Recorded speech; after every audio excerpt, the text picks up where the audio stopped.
Halo, selamat datang di video learning PLN Marketing Product Portfolio bersama saya Lisa. Di sesi kali ini, kita akan belajar tentang overview penjualan tenaga listrik ya PLNers. Yuk, mari kita mulai. Conditions 1. Pra-COVID. Sebagaimana diketahui bersama, perseroan telah mengalami deviasi beban listrik relatif tinggi dalam 5 tahun terakhir. Hanya tumbuh setengah dari asumsi awal perencanaan.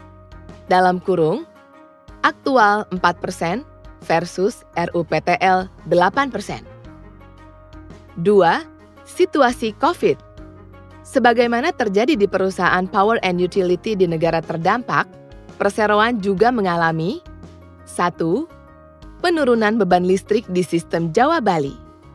Minus 10% pada bulan April 2020, dan minus 13–20% pada bulan Mei 2020 karena PSBB, libur lebaran, penurunan aktivitas bisnis dan industri. Konsekuensinya, PLN mengalami penurunan pendapatan. 2. Pergeseran portofolio pelanggan listrik dengan komposisi bisnis dan industri yang menurun, sebagai akibat kontraksi pertumbuhan ekonomi dan adanya kebijakan working from home. 3. Konsumsi KWH Juli 2020 sebesar 20,19 TWh, lebih tinggi dari 3 bulan terakhir yang rata-rata 19,1 TWh. Meskipun jika dibandingkan dengan bulan yang sama tahun 2019 masih lebih rendah. Konsumsi KWH Juli 2020 tumbuh sebesar minus 2,01% terhadap Juli 2019, sehingga pertumbuhan sampai dengan Juli 2020 mencapai 0,51%. 4. Pertumbuhan konsumsi listrik Juli 2020 regional JMB sebesar minus 1,35%. Dalam kurung, pangsa pasar 72%. Regional Sumkal sebesar 5,11%. Dalam kurung, pangsa pasar 21%. Dan Sulmapana tumbuh sebesar 7,73%. Dalam kurung, pangsa pasar 7%. 5. Rata-rata rupiah per KWH jual Juli 2020, yaitu sebesar Rp1.045 per KWH lebih rendah dibanding bulan sebelumnya. Rendahnya rupiah per KWH di Juli 2020 sebagai konsekuensi dari kebijakan pemerintah, yaitu stimulus relaksasi bagi pelanggan golongan tarif bisnis, industri, dan sosial dengan membebaskan rekening minimum, energi minimum, dan biaya beban selain pemberian stimulus COVID-19 yang telah diberikan sebelumnya berupa listrik gratis kepada pelanggan R1 450, B1 450, dan I1 450, dan diskon 50% bagi pelanggan R1 900 VA masih tetap berlangsung. Walaupun penjualan menunjukkan tren kenaikan pada setiap kelompok pelanggan di 7 tahun terakhir, laju pertumbuhan penjualan melambat, sehingga elastisitas pertumbuhan listrik versus ekonomi juga bergeser dalam 5 tahun terakhir menjadi kurang dari 1 dari sebelumnya rata-rata selalu lebih dari 1. Berikut Lisa visualisasikan grafik portofolio penjualan energi 7 tahun terakhir. Sebelum COVID-19, penjualan PLN terus tumbuh dalam 7 tahun terakhir. Rata-rata 50% konsumsi energi didominasi bisnis dan industri, diikuti rumah tangga 42,4%, sisanya publik dan sosial 7,4%.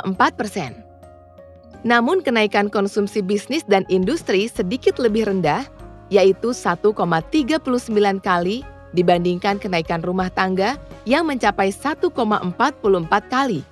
Tingginya kenaikan konsumsi rumah tangga tidak lepas dari peningkatan rasio elektrifikasi yang telah mencapai 98,9% di 2019. Berikut Lisa visualisasikan perbandingan realisasi dalam 5 dan 10 tahun periode 2005 sampai 2019. Di sisi lain, walaupun penjualan terus tumbuh dalam 7–15 tahun terakhir, angka pertumbuhan rata-rata di 5 tahun terakhir menurun hampir separuh.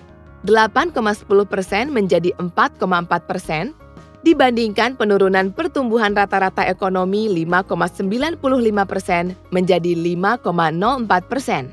Elastisitas pertumbuhan listrik versus ekonomi bergeser dari rata-rata lebih dari 1, dalam kurung 1,36 di 2010 sampai 2014, menjadi 0,87. Terjadi perubahan sektor pendorong pertumbuhan ekonomi yang sebelumnya banyak didukung oleh sektor padat konsumsi listrik menjadi sektor jasa.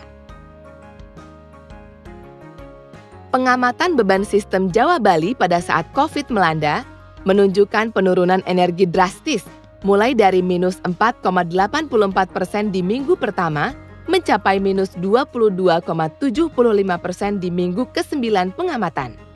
Berikut Lisa visualisasikan energi beban sistem Jawa Bali year over year 30 Maret 2020 sampai 28 Mei 2020. Rata-rata penurunan di luar tanggal 25 Maret 2020 atau Hari Raya Nyepi, 3 April 2019 atau Hari Raya Isra Mi'raj, dan tanggal 10 April 2020 atau wafat Isa Al-Masih, dan tanggal 17 April 2019 atau Pilpres dan Pileg serentak, 19 April 2019 atau wafat Isa Al-Masih, 1 Mei 2019, 1 Mei 2020 atau Hari Buruh, 7 Mei 2020 atau Hari Raya Waisak, 19 Mei 2019 atau Hari Raya Waisak, 21 Mei 2020 atau kenaikan Isa Al-Masih, dan 24 sampai 25 Mei 2020 atau Idul Fitri 1441 Hijriah, 30 Mei 2019 atau kenaikan Isa Al-Masih. Demand growth has slowed in the last 9 years. Berikut Lisa visualisasikan grafik demand growth.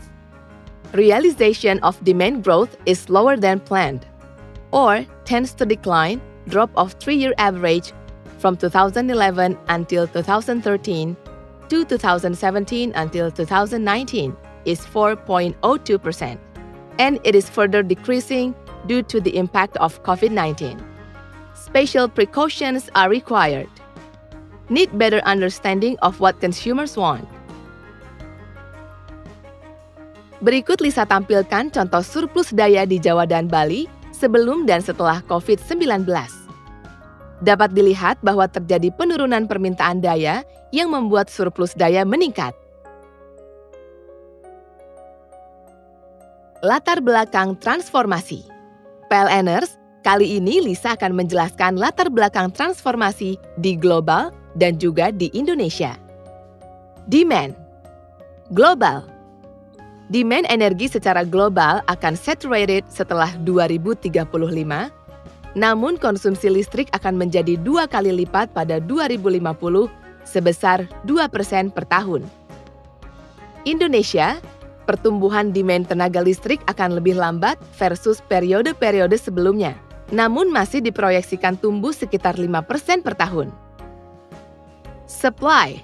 Global, pembangkit listrik dari energi terbarukan akan berperan lebih dari 50% setelah tahun 2035. Indonesia, sebagian besar masih berbahan bakar fosil, namun EBT muncul sebagai pilihan yang cost efficient untuk menggantikan diesel. Teknologi. Global, 3D yang didukung oleh 11 teknologi akan sangat berpengaruh pada sektor kelistrikan. Indonesia, percepatan adopsi teknologi baru seperti PLTS yang semakin murah versus bahan bakar fosil, kendaraan listrik 2W, digitalisasi dalam pembangkitan dan grid. Value pools. Global, value pools bergeser ke arah hilir, di mana tekanan terhadap pembangkit tradisional semakin meningkat. Indonesia, value pools akhirnya menjadi lebih berimbang antara pembangkitan, transmisi, dan distribusi dengan revenue models yang baru, seperti PBR. Players. Global, pemain baru dan model baru menjadi tantangan dan ancaman bagi perusahaan kelistrikan tradisional. Indonesia, datangnya pesaing baru yang mengadopsi value dari digitalisasi seperti Grab atau Gojek untuk kendaraan listrik, Tokopedia untuk billing, perusahaan lokal atap surya.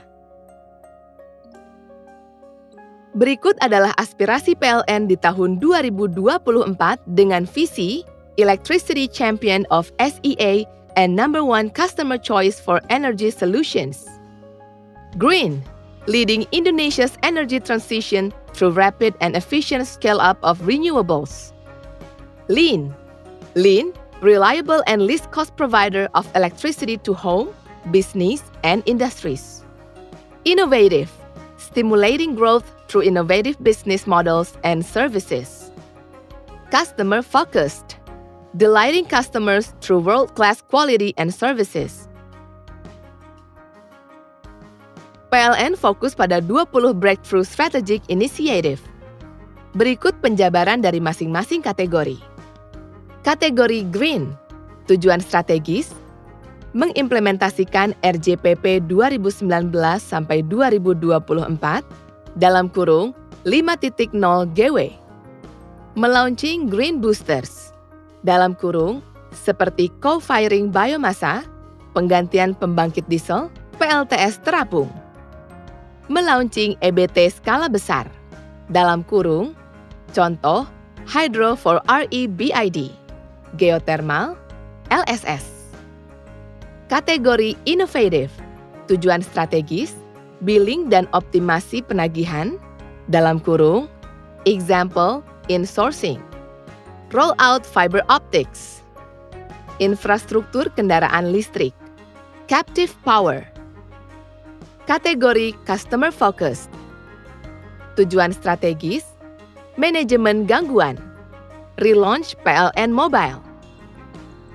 Kategori Lean, tujuan strategis, digitalisasi pembangkit, digital procurement, distribusi excellent dengan digitalisasi, optimasi dispatch, prioritisasi investasi, optimasi energi primer, anti-blackout. Selain itu, terdapat 4 pendukung strategis, yaitu struktur organisasi, penyederhanaan anak perusahaan, mesin eksekusi terdigitalisasi, termasuk pusat komando operasi, CAPEX War Room, dan dashboards, regulasi dan struktur sektor ketenaga listrikan. Tren pertumbuhan penjualan. Berikut Lisa tampilkan visual tren pertumbuhan penjualan. Realisasi pertumbuhan penjualan sampai dengan Juli 2020 sebesar 0,51%, di mana pertumbuhan pada bulan Juli hanya minus 2,01%. Pertumbuhan yang minus 2,01% ini didominasi oleh regional Jawa, Madura, Bali yang pada bulan Juli hanya tumbuh minus 4,01%.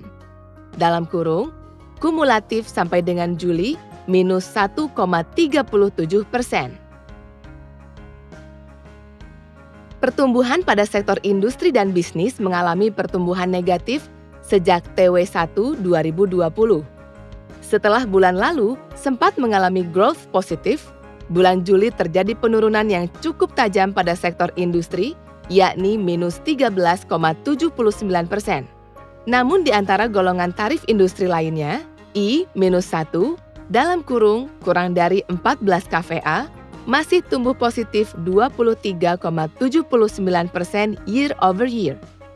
Adapun segmen industri yang masih memiliki growth kumulatif positif adalah kertas dalam kurung 1,7%, makanan minuman dalam kurung 1,8%, dan plastik dalam kurung 0,5%. Kelompok tarif bisnis mengalami growth negatif, yakni minus 11,71%. Seluruh segmen kelompok pada tarif bisnis mengalami growth negatif baik pada bulanan maupun kumulatif. Berikut Lisa tampilkan visualisasinya.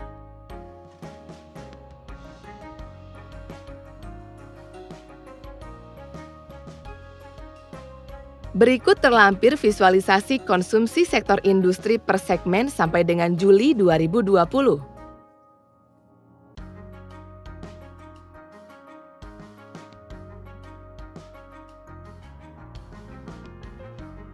Terima kasih PLNers, sampai bertemu dengan Lisa di video learning berikutnya ya.